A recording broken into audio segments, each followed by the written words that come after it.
What's up, guys? Today on the channel we're going to be doing another 2-camera setup type video. Instead of course, the GoPro on the forehead, we're going to have one camera facing forward, one facing me. If you like this setup, let me know because I'm trying different stuff for you guys, trying to switch things up. I can do both formats, and I think that's what we're going to do going forward just because it's nice to have a different way of presenting cars to you all. Anyways, don't forget to like and subscribe if you like my content. But anyways, let's get to the car today. So we have a 2021 Mazda Mazda6 Grand Touring. Of course, is the 3rd generation Mazda product, and they discontinued this for the 2022 year in North America. They still have it in Japan and some other countries, but it's fully expected to be done by 2025. Another sad part about this car is they were actually going to do a rear-wheel drive model of it, and they discontinued that project as well. So basically, Mazda is really focused on crossovers, and of course, they still have our lovely Miata. This Mazda 6 was brought to us by First International Auto Group out of Merrimack, New Hampshire. I do lots of cars for them, so definitely check out their site and check out this Mazda 6 because this one specifically only has 16,000 miles on it. So these Mazda 6 came with 2 different engine options. They have a naturally aspirated 2.5 liter 4-cylinder, and then they have the turbocharged 2.5 liter 4-cylinder, which we have here today in the Grand Touring model. This one has 227 horsepower, 310 pound-feet of torque, which it comes in right low at 2,000 RPMs. So I'm really excited to get out on the road and see what this thing is about.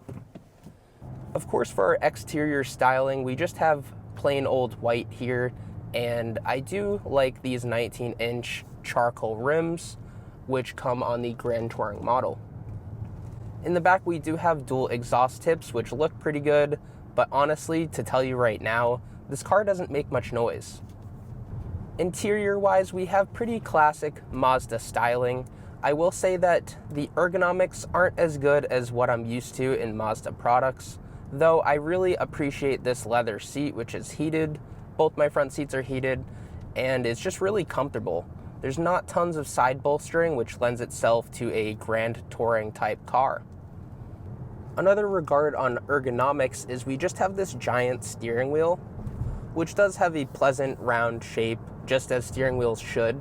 However, the leather wrap on this thing just honestly feels cheap. It doesn't add much to the car, and it's almost like when you get into, those lower economic sedans and you end up with these cheap plastic steering wheels, you might as well get that because this one is not much better.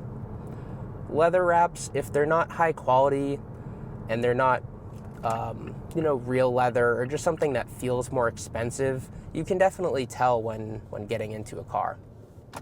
For this Mazda 6, we only have 2 available drive modes. It's normal and sport. We don't have an eco mode anywhere in this car, and I mean, some people would call that unfortunate, but this thing gets pretty good fuel economy. Paired to this 2.5 liter 4-cylinder is a 6-speed automatic. There wasn't an available manual transmission for the Mazda 6, only the Mazda 3. My one gripe with the manual shifting is actually the car will upshift automatically about 200 RPMs before red line, which is quite disappointing. It's like if you can't trust your drivers to shift their own car by this little lever here, then what are we doing, right? Should people even be driving? So the Grand Touring Mazda 6 comes with a lot of amenities, right? We have keyless entry, push button start, so you can leave those keys in your pocket.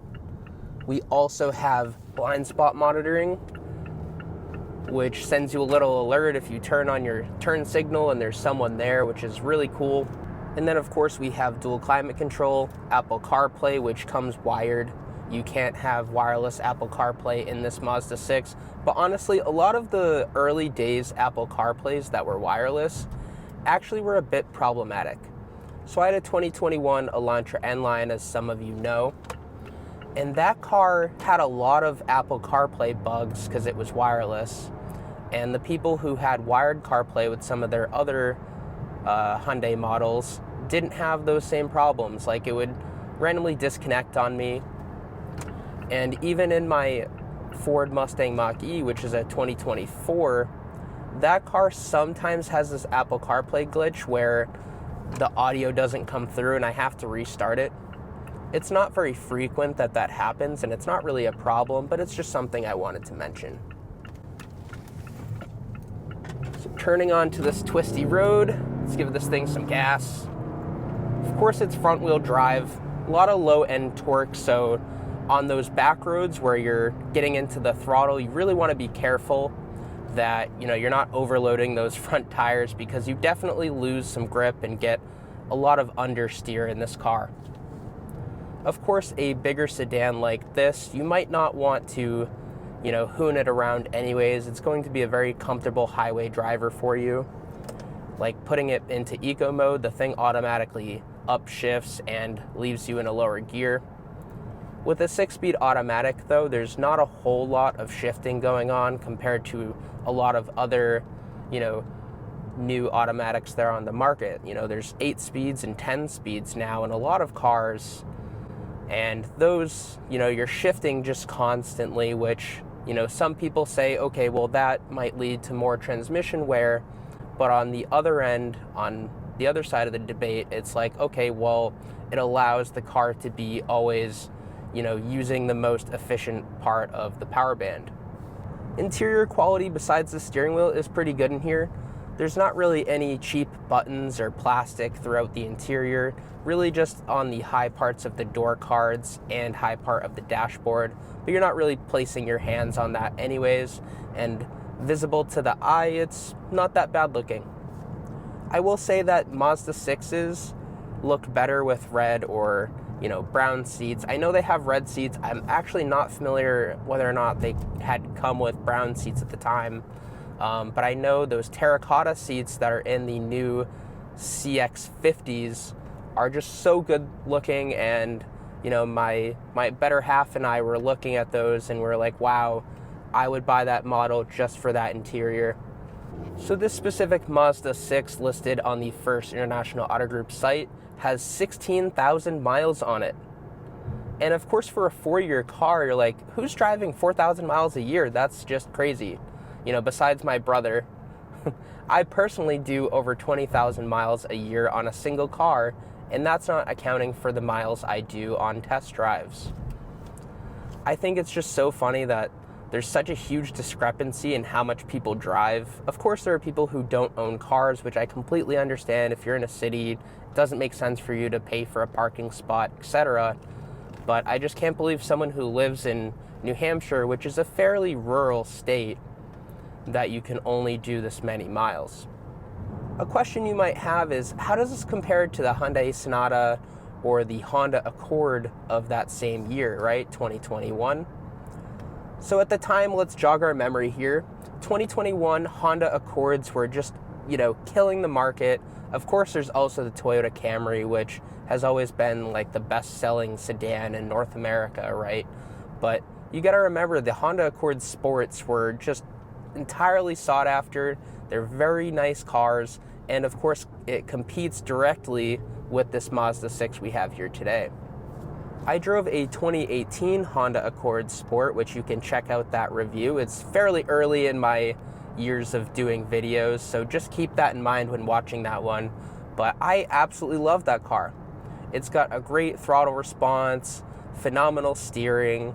Overall, it was just set up as a much nicer product than this Mazda 6 we have here today.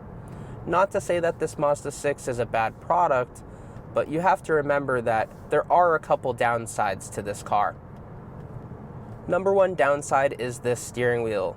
As I said before, the leather wrap they did on this thing just feels cheap, and there's even a couple wearing points on it here where you feel maybe someone scratched it with a ring. But you can get it rewrapped, and that's not really that expensive. If you wanted to even just go with a nice, mock leatherette wrap, I think you could, really improve the interior quality for a, not very much money. The other problem, which I talked about before, was the automatic transmission. It's fine in its own right, and automatic shifting is great, right? If you give it some throttle, it downshifts very quickly, gets you into the right gear. And of course, that torque being so low at 2,000 RPMs, it really takes over, and that engine really works well with the transmission. But manually shifting this thing, it's just not fun because the car will automatically upshift on you a lot quicker than you think it would. And I understand that's to protect the engine. You don't want people blowing these things up. I completely understand that. But someone who's trying to have a bit of fun with their car, you didn't offer a manual transmission, so this is the best they got between this and the paddle shifters. You got to provide that for people. So we are on the worst road in Merrimack, New Hampshire. We're approaching at 20 miles an hour like we always do.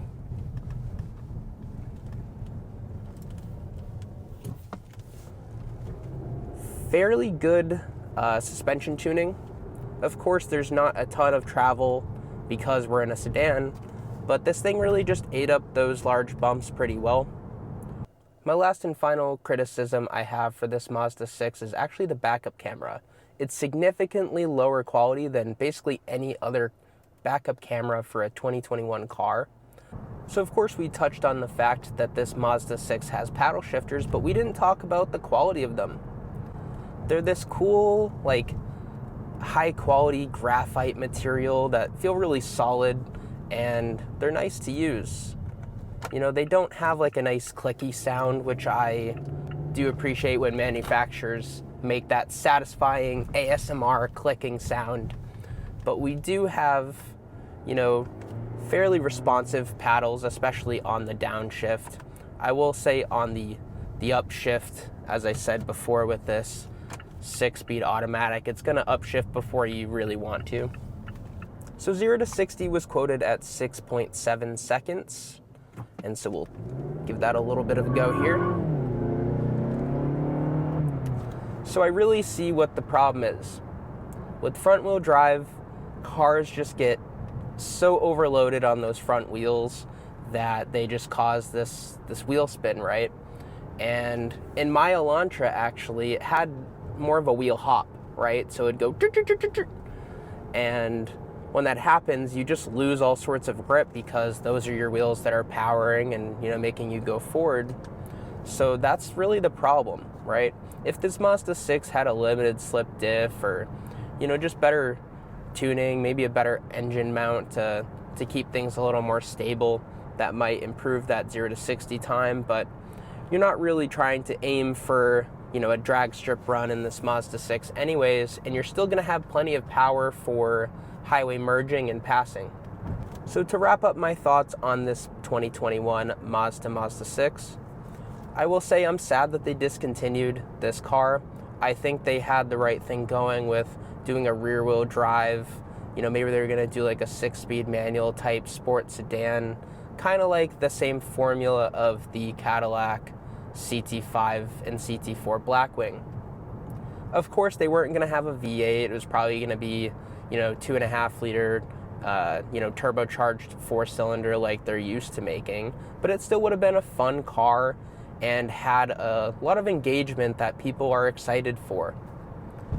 There's just an ever-decreasing amount of sports cars and sports sedans on the market, and I think it leaves people wondering what the future holds, right? Of course, EVs have kind of tapered off in the current time we live where, the tax credits are gone, which, some people might say is a good thing, some people might say is a bad thing, but I'm not here to debate that. But engaging cars is what a lot of enthusiasts are looking for. Of course, we're not the only deciders on the market, so it's not like, manufacturers are just going to build cars just for us. But we are an enthused part of the market where, if a person has, say, an NA Miata and it's just time to get rid of that car, they're going to get an ND Miata, right? They're going to continue on with the brand. And I think fun cars keep people interested in your brands. And even say if someone couldn't afford that rear-wheel drive Mazda 6, they might buy, a Miata or, at least a pre-owned one and get themselves into the brand. But overall, I still think this front-wheel drive Mazda 6 is a good product. I think the Grand Touring trim has a lot to offer with the sunroof, the keyless entry, the push-button start. Of course, Apple CarPlay is standard for all Mazda 6s for this year. And we do have just a lovely interior with lane keep assist, blind spot monitoring, all the safety tech you need in a modern car. I still think it falls short a little bit of the Honda Accord that we drove, even though that one was 3 years older. In my own car purchasing choice, I would go for that Honda Accord over this Mazda 6, but that doesn't mean this product isn't something that you might enjoy. The styling on the Mazda 6 is actually pretty good looking, and I think it, bodes well to the rest of the Mazda lineup. And these 19-inch charcoal rims are fairly good looking too. I think the one thing this Mazda 6 needs is a better sounding exhaust, and maybe to, give a little higher quality to the steering wheel.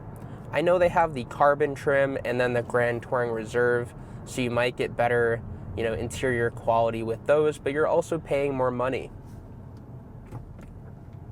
As far as the trims for the Mazda 6, here's how they were priced. Of course, this falls on the higher end of that Mazda 6 lineup, but I think rightfully so. With this sedan being quite loaded, I think it would make a lovely highway commuter for someone who's just looking to get, from point A to point B and do so reliably. These Mazdas have great reliable records, great safety records, and have been known for comfortable seats and good ergonomics, and I think all of that is true for this Mazda 6. With that being said, if you liked this video, don't forget to like it, don't forget to subscribe, and I'll see you all next time on Auto Joe. Thank you. Bye.